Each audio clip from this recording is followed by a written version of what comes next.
ने मानो अपनी शैल बाहुओं में मातृवर्ती क्षेत्र को शिशु के समान सुरक्षित रखा है और अपनी लगातार बहती जलधाराओं से उसको दुग्धपान भी कराया है। आज अगर जम्मू इतना रमणीय दिख रहा है तो इसका एक बड़ा कारण है हिमालय। भारत के लिए एक प्राकृतिक सीमा के रूप में काम करते हुए हिमालय ने हमेशा ये हमारे भारत की रक्षा की है। आप लोग जानते होंगे कि एक समय रशिया के बारे में ऐसा कहा जाता था कि उस रशिया के पास आर्मी, नेवी और एयरफोर्स के अलावा एक जनरल विंटर का एडवांटेज है। रशिया के बारे में कहा जाता था विंटर सीजन में रूस पर आक्रमण करना एक तरह से विरोधियों के लिए अपने पैर पर कुल्हाड़ी मारने जैसा माना जाता था। नेपोलियन से लेकर हिटलर तक जिन लोगों ने भी जाड़े के समय में, विंटर सीजन में रूस की ऊपर आक्रमण करने की कोशिश की अथवा रूस की तरफ अपना रुख किया, उनको वहां जनरल विंटर यानी जिस समय की बहुत ही ठंड रहती है उसका सामना करना पड़ा, और जिसने भी आक्रमण करने की कोशिश की उसे मुंह की खानी पड़ी है। जो भूमिका जनरल विंटर ने रशिया के लिए निभाई, मैं मानता हूं कि लगभग वही भूमिका हिमालय ने भी भारत के लिए निभाई है। हिमालय ने एक जनरल के रूप में हमेशा भारत की रक्षा की है। साथियों, अल्लामा इकबाल ने किसी समय लिखा था, आप सभी लोग इससे परिचित होंगे, कि पर्वत वो सबसे ऊंचा हमसाया आसमां का, वो संतरी हमारा वो पांचवा हमारा। पांचवा मतलब होता है पहरेदार। हिमालय को लेकर बिल्कुल यह उन्होंने सही लिखा था, ऐसा मैं मानता हूं। साथियों, हिमालय के इन दुर्गम इलाकों में सड़कों का निर्माण करके आप लोगों ने भारत की रक्षा करने में हमारी आर्म्ड फोर्सेस की काफी मदद की है।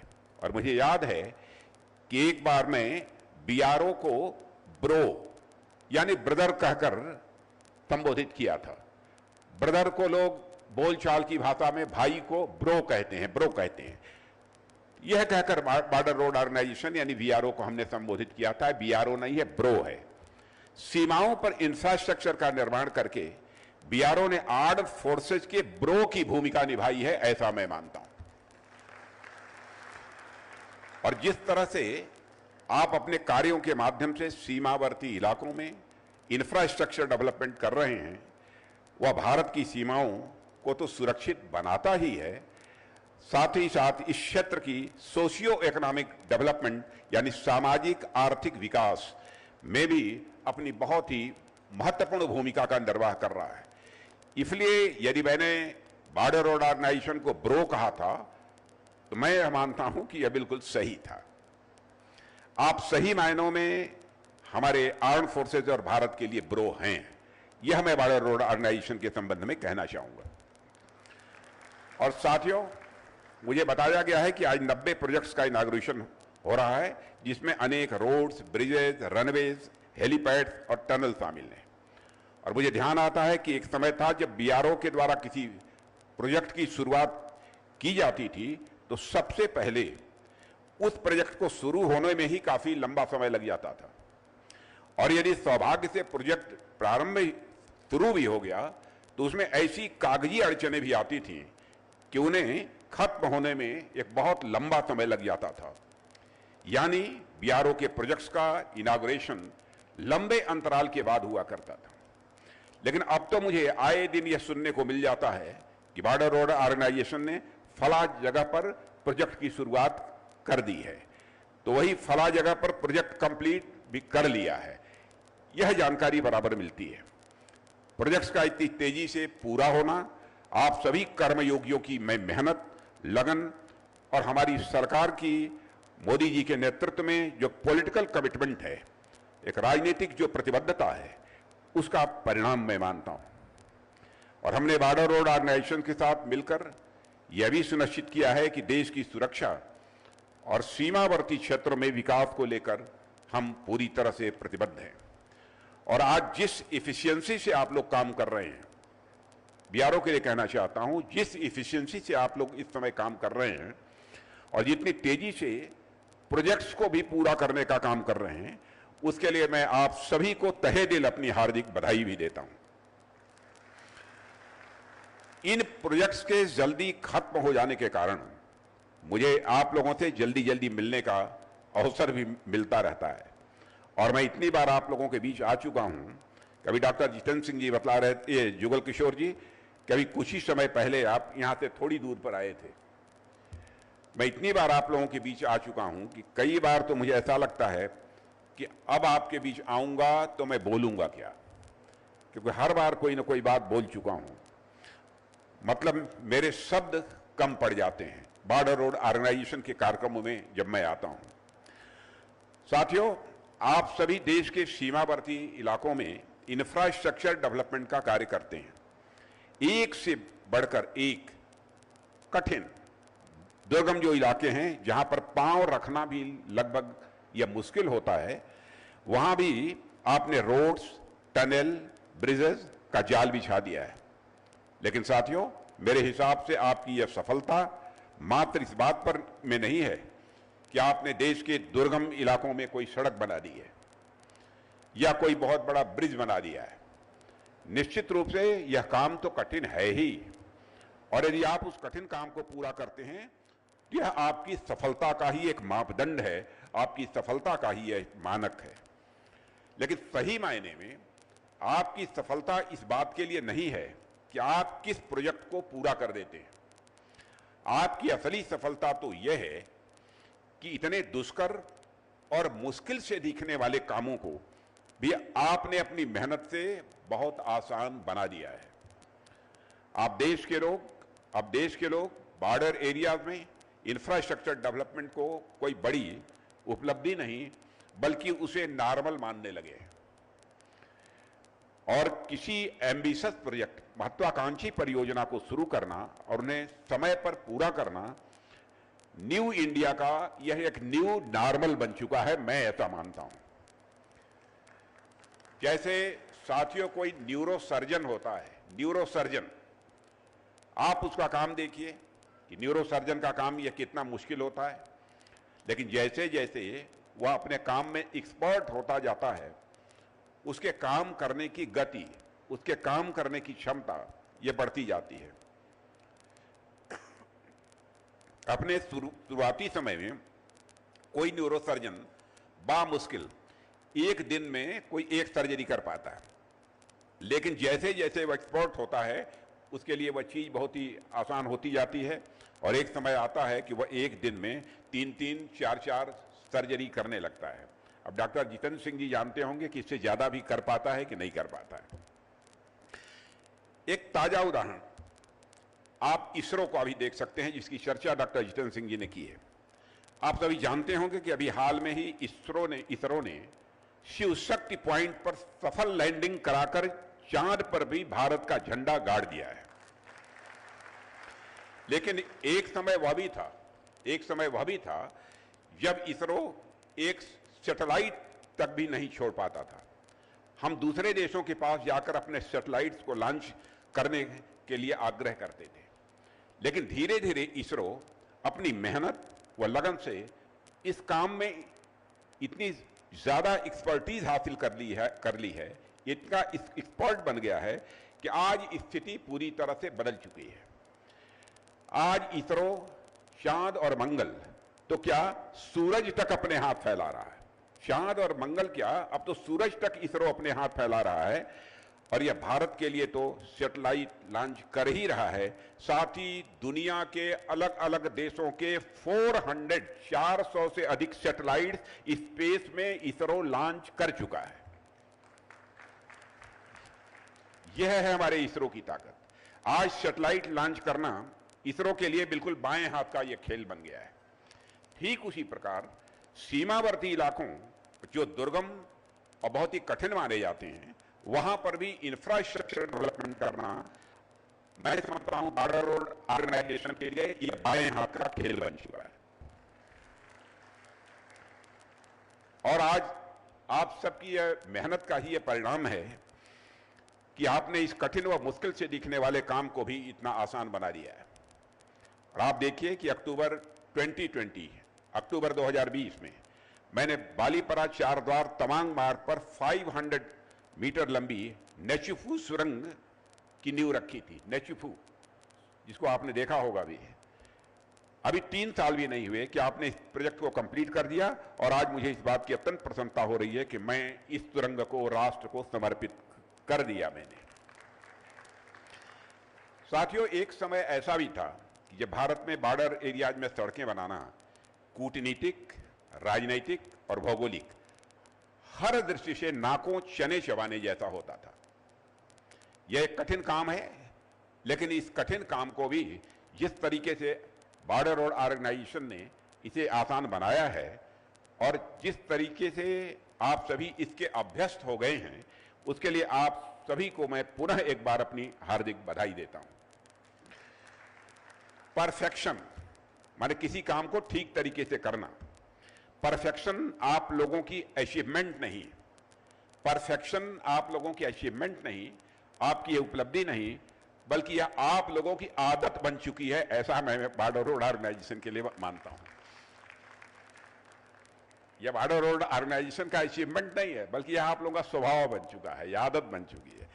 यह कोई साधारण बात किसी ऑर्गेनाइजेशन के लिए नहीं कही जाएगी। और साथियों, आज इस शुभ अवसर पर बॉर्डर रोड ऑर्गेनाइजेशन पूर्वी लद्दाख के न्योमा में एयरफील्ड पर भी काम शुरू करने जा रहा है, और इसे लद्दाख में अग्रिम चौकियों पर तैनात सैनिकों के लिए स्टेजिंग ग्राउंड के रूप में विकसित किया जाएगा। और यह दुनिया के सबसे ऊंचे हवाई क्षेत्रों में से एक होगा। पूरे ऊंचे हवाई क्षेत्रों में से एक होगा कि सबसे ऊंचा हवाई क्षेत्र होगा? सबसे ऊंचे हवाई क्षेत्रों में से एक होगा, जो हमारे सशस्त्र बलों के लिए एक गेम चेंजर जैसा होगा, ऐसी मेरी धारणा है। और मुझे पता चला है कि बॉर्डर रोड ऑर्गेनाइजेशन को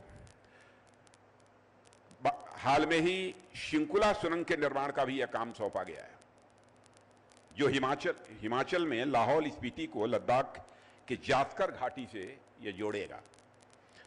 यह हिमाचल और लद्दाख के बीच ऑल वेदर कनेक्टिविटी प्रदान करेगा।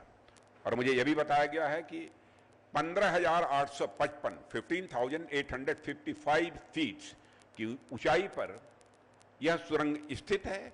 दुनिया की सबसे ऊंची सुरंग होगी, जो बॉर्डर रोड ऑर्गेनाइजेशन द्वारा स्थापित एक और अनोखा यह नया रिकॉर्ड बनेगा, ऐसा मेरा विश्वास है।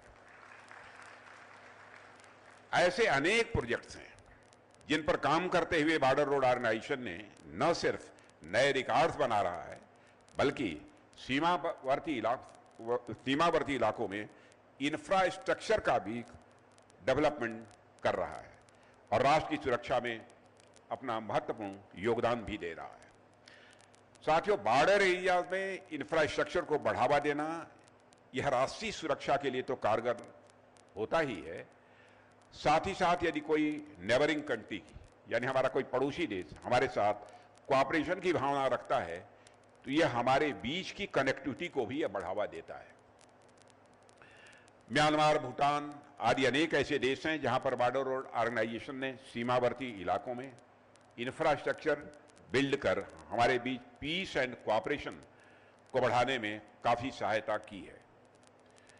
इसलिए सरकार में आने के बाद से ही अपने प्रधानमंत्री मोदी जी के नेतृत्व में हमने विशेष रूप से सीमावर्ती क्षेत्रों में विकासात्मक गतिविधियों को तेज किया है। और साथियों, आप सभी के प्रोजेक्ट्स यानी बॉर्डर रोड ऑर्गेनाइजेशन के प्रोजेक्ट्स और काम करने का तरीका, इसे मैं सिविल मिलिट्री फ्यूजन का भी एक बहुत बड़ा उदाहरण मानता हूं, एक बहुत बड़ी इसे मिसाल मानता हूं। सड़क पुल इत्यादि बनाने का कार्य सिविल सेक्टर के अंतर्गत आता है, और देश की सुरक्षा का कार्य मिलिट्री सेक्टर के अंतर्गत आता है। लेकिन आप लोग तो स्वयं ही एक सिविल मिलिट्री ऑर्गेनाइजेशन हैं, यह मैं बॉर्डर ऑर्गेनाइजेशन के लिए कहना चाहूंगा। और आपने जिस तरीके से सिविल और मिलिट्री सेक्टर का सामंजस्य बैठाते हुए देश की सुरक्षा के लिए इंफ्रास्ट्रक्चर डेवलपमेंट करना आपने प्रारंभ किया है, मुझे लगता है कि आपका यह कोलैबोरेशन बॉर्डर इंफ्रास्ट्रक्चर के मामले में कई स्वर्णिम अध्याय लिखेगा।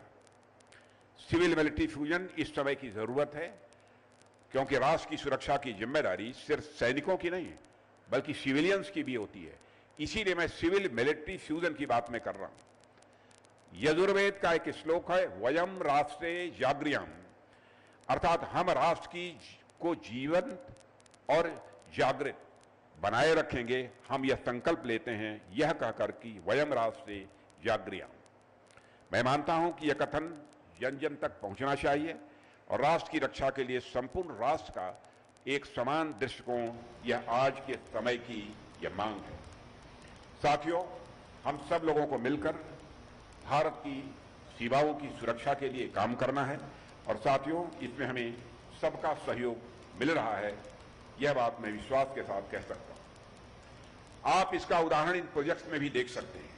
अनेक राज्यों में अलग अलग रूलिंग पार्टीज हैं, लेकिन सीमावर्ती इलाकों में आधारभूत संरचनाओं के निर्माण में हम सब एक दूसरे का साथ देते हुए लगातार आगे बढ़ रहे हैं।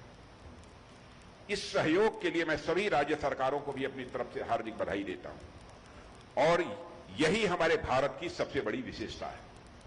हमारे बीच आपस में चाहे कितना भी वैचारिक मतभेद हो, लेकिन बात जब देश की सुरक्षा की आती है, तो जब भारत माता की आती है, तो हम सभी सारे भेदभावों को भुलाकर एकजुट होकर अपने दुश्मन का सामना करने के लिए खड़े हो जाते हैं।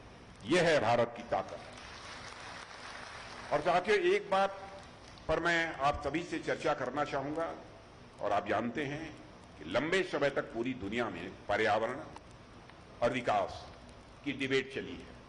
विकास होगा तो पर्यावरण पर उसका प्रतिकूल असर पड़ेगा, यह कहा जाता है। एक समय ऐसा था कि विकास कार्यों को पर्यावरण के विरोधाभास के रूप में देखा जाता था और ऐसा माना जाता था कि यदि कोई विकास कार्य होगा तो पर्यावरण की शर्त पर ही होगा, यानी विकास होगा तो पर्यावरण प्रदूषित होगा, पर्यावरण गंदा होगा, यह माना जाता था। लेकिन अब धीरे धीरे लोगों की धारणा बदली और विकास की आवश्यकता को महसूस करते हुए सस्टेनेबल डेवलपमेंट यानी सतत विकास की अवधारणा दुनिया के समक्ष रखी गई है और यह प्रयास किया गया है कि पर्यावरण की सुरक्षा करते हुए डेवलपमेंट एक्टिविटीज को आगे बढ़ाया जाए। विकास तो हो, लेकिन हमारा पर्यावरण भी यह सुरक्षित रहना चाहिए। अब इसकी चिंता की जा रही है। वैसे तो मुझे पता है कि बॉर्डर रोड ऑर्गेनाइजेशन पर्यावरण को लेकर अपने जिम्मेदारियों के प्रति पूरी तरह से सचेत है और आप सब इंफ्रास्ट्रक्चर डेवलपमेंट के दौरान आधुनिक तकनीक और प्रौद्योगिकी का भी प्रयोग करते हैं ताकि पर्यावरण का काम कम से कम नुकसान हो, पर्यावरण का कम से कम नुकसान हो। लेकिन मैं फिर से आपसे इस बात का विशेष आग्रह करना चाहूंगा कि हम जितना ज्यादा हो सके उतना ज्यादा पर्यावरण के सुरक्षा पर ध्यान देते हुए विकास की गति को बनाए रखें, विकास की गति को बाधित न होने दें। साथियों, अब तक मिनिमम इन्वेस्टमेंट और मैक्सिमम वैल्यू के मंत्र के साथ बॉर्डर रोड ऑर्गेनाइजेशन ने काम किया है, लेकिन अब हमें इससे और आगे बढ़ने की आवश्यकता है।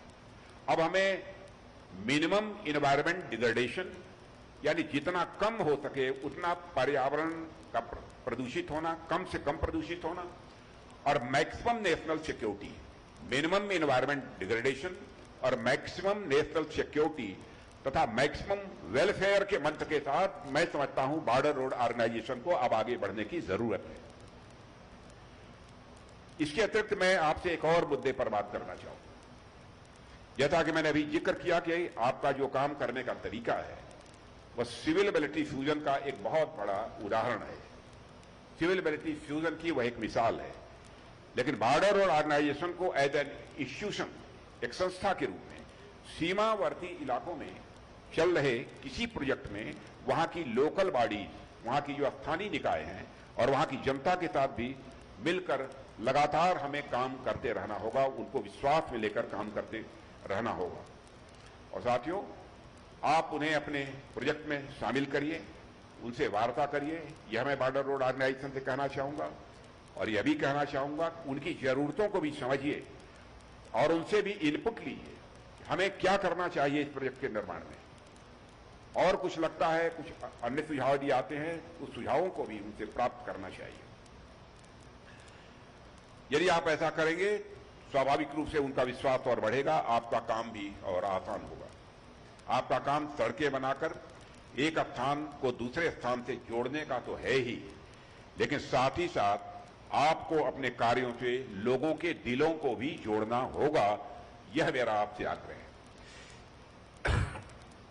साथियों, मेरा ऐसा मानना है, कंस्ट्रक्शन ऐसा हो जो for the people, of the people और बाय द पीपुल की भावना का प्रतिनिधित्व करता हो, ऐसा कंस्ट्रक्शन होना चाहिए। इस अवसर पर इससे अधिक कुछ न कहते हुए मैं बॉर्डर ऑर्गेनाइजेशन इन सारे प्रोजेक्ट्स में को पूरा करने में जो कामयाबी हासिल हुई है उसके लिए मैं पुनः बधाई देता हूं तथा आगे आने वाले प्रोजेक्ट्स के लिए भी उन्हें हार्दिक शुभकामनाएं देता हूं।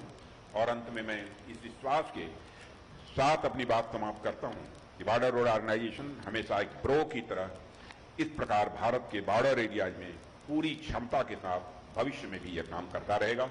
इन्हीं शब्दों के साथ पुनः आप सबको हार्दिक बधाई, आप सबको बहुत बहुत धन्यवाद। धन्यवाद महोदय। अब मैं माननीय लेफ्टिनेंट जनरल राजीव चौधरी विशिष्ट